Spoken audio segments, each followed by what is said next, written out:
Happy Friday. And I can't sing.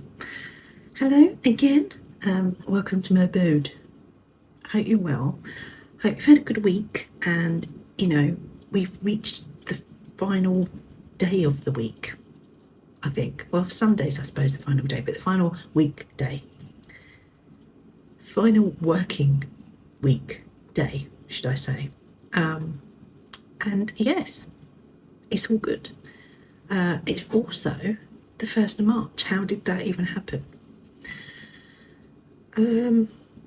Today's video, I don't know what to do a video about.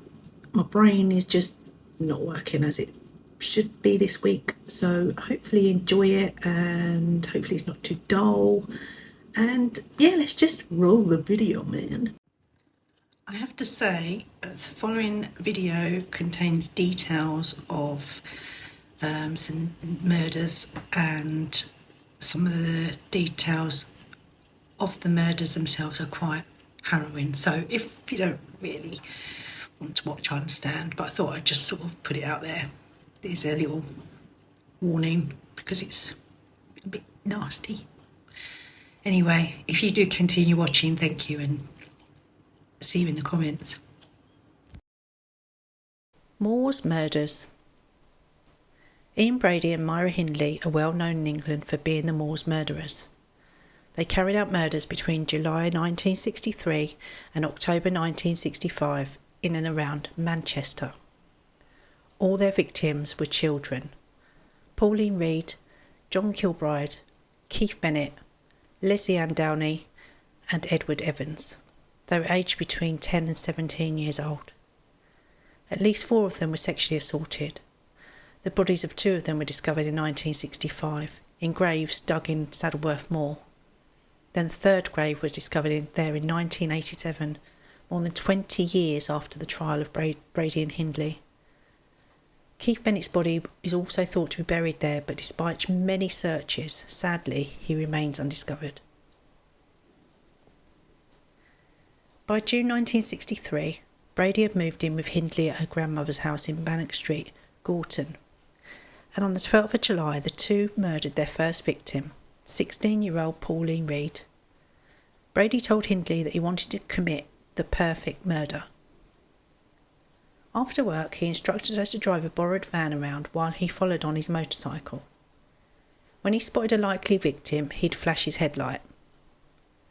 So driving down Gorton Lane, Brady saw a young girl and signalled Hindley, who did not stop because she recognised the girl as an 8-year-old neighbour of her mother. Sometime after 7:30 p.m, on Froxmere Street, Brady signalled Hindley to stop for a 16-year-old Pauline Reed, who was a schoolmate of Hindley's sister, Maureen. She was on the way to her dance. Hindley offered to Reed a lift. At various times, Hindley gave conflicting statements about the extent to which she, versus Brady, was responsible for Reed being selected as her first victim. But she said that she felt that there would be less attention given to the disappearance of a teenager than of a young child.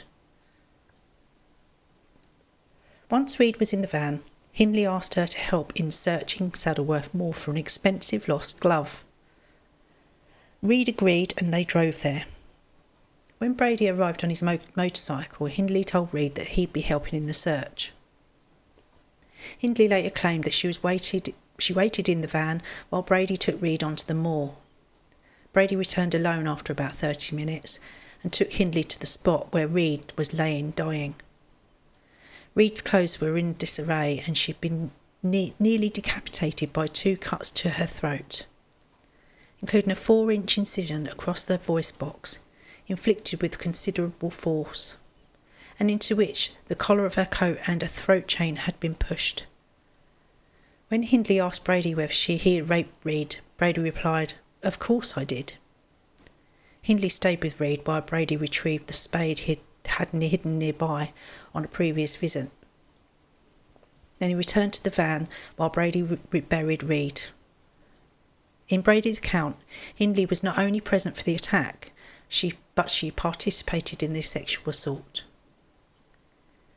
Now, for me, this I can't even describe it. absolutely horrific, this poor young girl, and she obviously trusted Hindley because she was friends with her sister. So I don't know, she obviously trusted her, give her a lift and to go and search for some expensive lost glove on the moor. And she was a young 16-year-old girl just on her way to a dance, and she must have been absolutely terrified. And this is their first victim, and you know that when the way it was come across, that this definitely wasn't going to be their last. So, yeah. So the next victim was 12-year-old John Kilbride. In the early evening of 23rd November 1963, at a market in Ashton-under-Lyne, Brady and Hindley offered John Kilbride a lift home, saying his parents might worry that he was out so late. They also promised him a bottle of sherry. I don't know why the borrower said a bottle of sherry is 12 years old. Anyway. Once Kilbride was inside Hindley's hired Ford Anglia car, Brady said that he would have to make a detour to their home for the sherry. Brady then suggested another detour, this time to search for a glove that Hindley had lost on the moor. When they reached the moor, Brady took Kilbride with him while Hindley waited in the car.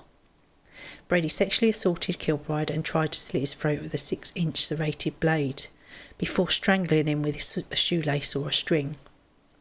He then buried his body in a shallow grave, and at some point afterwards photographed Hindley with her pet dog standing on the grave, with the photograph showing that the ground had recently been disturbed.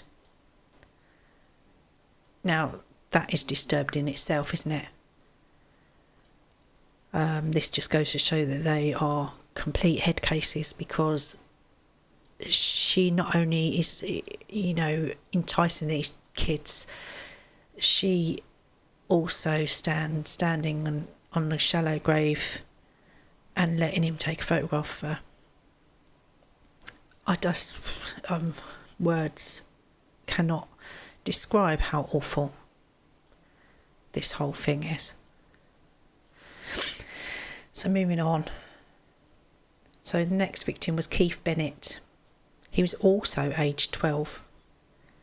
And he disappeared in the Longsight district of Manchester in 1964 on the 16th of June. Early in the evening of 16th of June 1964, Hindley asked 12-year-old Keith Bennett, who was on his way to his grandmother's house in Longsight, for help in loading some boxes into her mini pickup, after which she said she would drive him home. Brady was in the back of the van. Hindley drove to a lay-by on Saddleworth Moor. Brady went off with Bennett, supposedly looking for a lost glove. After about 30 minutes, Brady returned alone, carrying a spade that he'd hidden there earlier, and in response to Hindley's questions, said that he had sexually assaulted Bennett and strangled him with a piece of string. Again, 12-year-old child, so they've done a 16-year-old and two 12-year-olds, and this is beyond horrendous, isn't it? Absolutely beyond horrendous. That they literally just picked them out on the street and taken them off and murdered them for their own gain, their own sick, twisted gains. There's nothing else to it, really, is there? Brady and Hindley visited a fun fair in Ancoats on 26 December 1964 and noticed that a 10-year-old Leslie Ann Downey was apparently alone. They approached her and deliberately dropped some shopping that they were carrying. Then they asked her for help in taking the packages to their car, and then to Wardlebrook Avenue. At the house, Leslie Ann Downey was undressed, gagged and forcibly posed for photographs before being raped and killed. Perhaps she was strangled with a piece of string. The attack was recorded on a reel-to-reel audio tape, with both Brady and Hindley's voices appearing as their victims screamed and begged for mercy. Hindley later maintained that she went to run a bath for her and found the victim dead when she returned. But Brady claimed that Hindley committed the murder. The following morning, Brady and Hindley drove down his body to Saddleworth Moor and buried her naked, with her clothes at her feet in a shallow grave.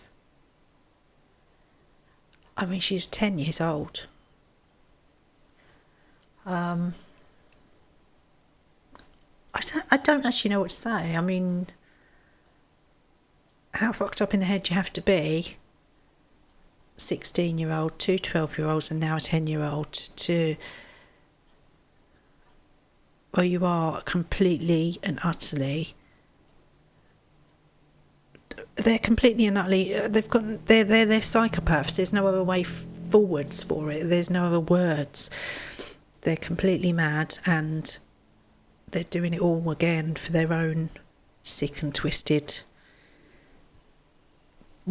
ways. I don't know how else to describe it. It's quite harrowing, isn't it, when you think about it?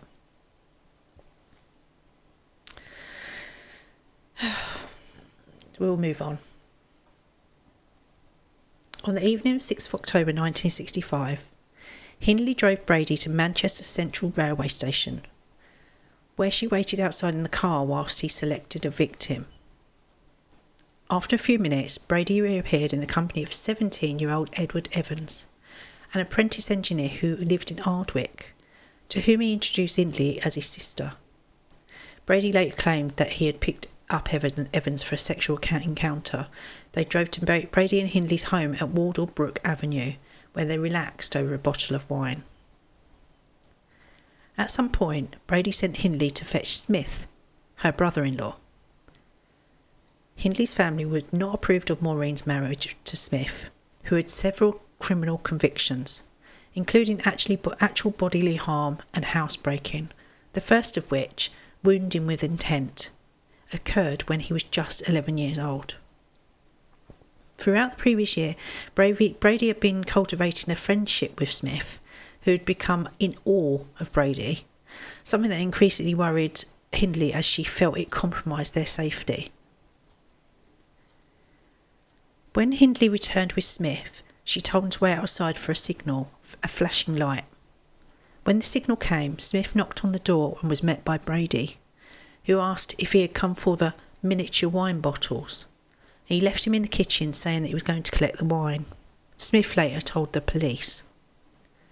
I waited about a minute or two and I suddenly heard a hell of a scream. It sounded like a woman, really high-pitched. Then the screams carried on, one after another, really loud. Then I heard Myra shout, "Dave, help him," very loud. When I ran in, I was just stood inside the living room door, and I saw a young lad. He was lying with his head and shoulders on the couch, and his legs were on the floor. He was facing upwards. Ian was standing over him, facing him, with his legs on either side of the young lad's legs. The lad was still screaming. Ian had a hatchet in his hand. He was holding it above his head, and he hit the lad on the side of his head with the hatchet. I heard the blow. It was a terrible hard blow. It sounded horrible. Smith then watched Brady throttle Evans with a length of electrical cord. Brady sprained his ankle in the struggle, and Evans's body was too heavy for Smith to carry to the car on his own. So they wrapped it in a plastic sheeting and put it in the spare bedroom with the intention of disposing of it later.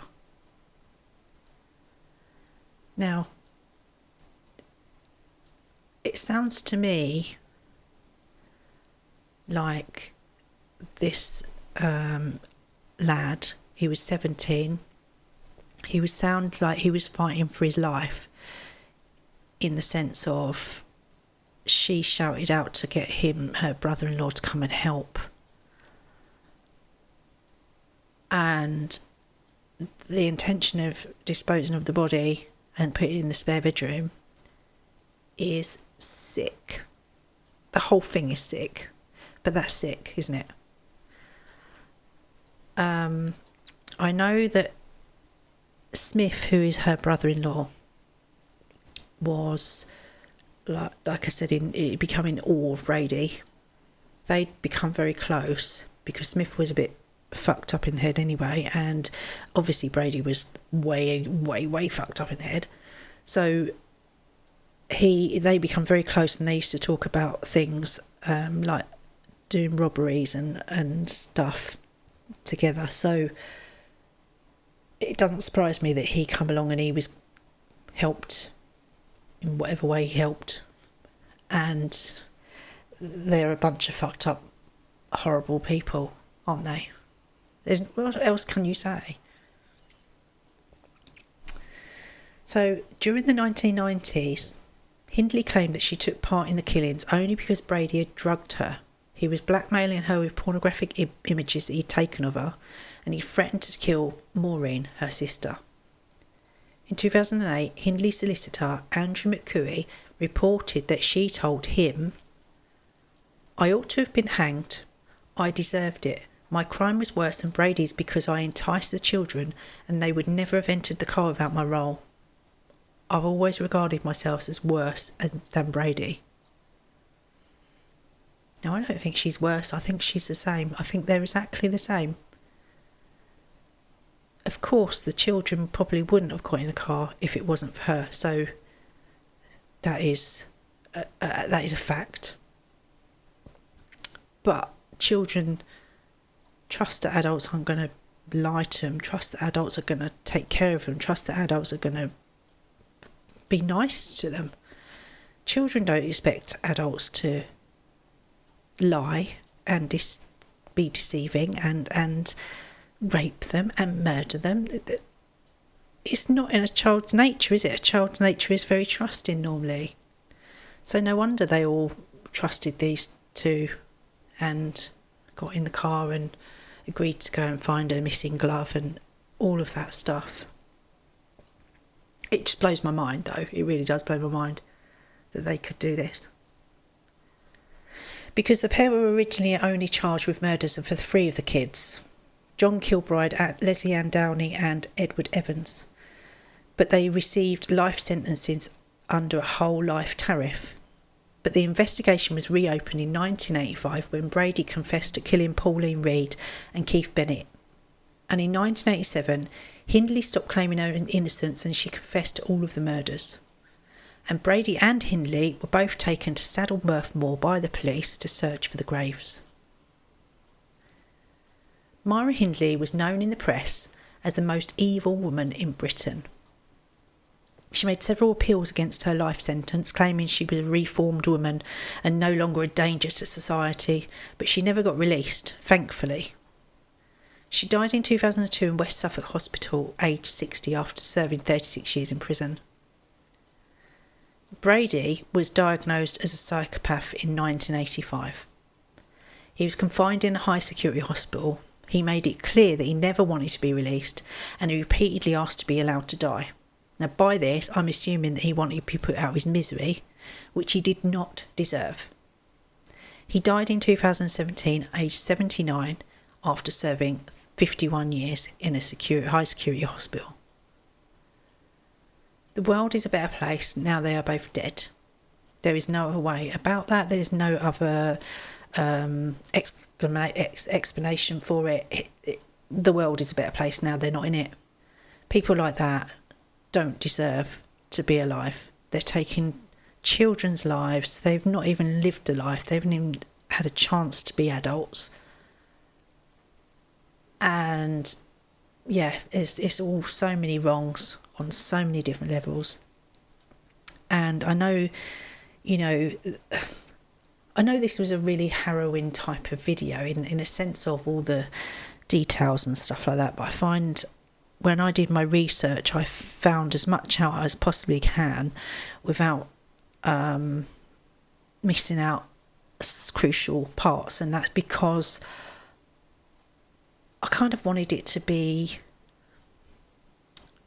because it's a true story, they're true crimes. I wanted it to be to the point Now, I didn't mean it to sound so harrowing and everything, because then, you know, at the end of the day, I didn't do this. I would never do anything like this. I just had to put it out there, and when you know the details, you know how evil and twisted these sort of fuckers are. And so, yeah, I hope you enjoyed it. I hope you weren't too, you know, blown out of your mind about it, and I hope you're going to come back for another video. Yeah, I hope you enjoyed it, and yeah, that's all. Yeah, keep smiling. That's this week's video done. It's like a shorter one this week because I was just a bit stuck. I wanted to do a video about, my brain was just pew this week. I don't know why. Anyway, hope you have a good day, because it's Friday and we all love a Friday, don't we? And have yourself a great weekend. Don't you do anything that you shouldn't.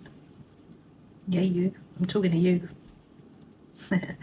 And I'll see you again on the next video. So take care of yourselves, and I'll see you again soon. Keep smiling.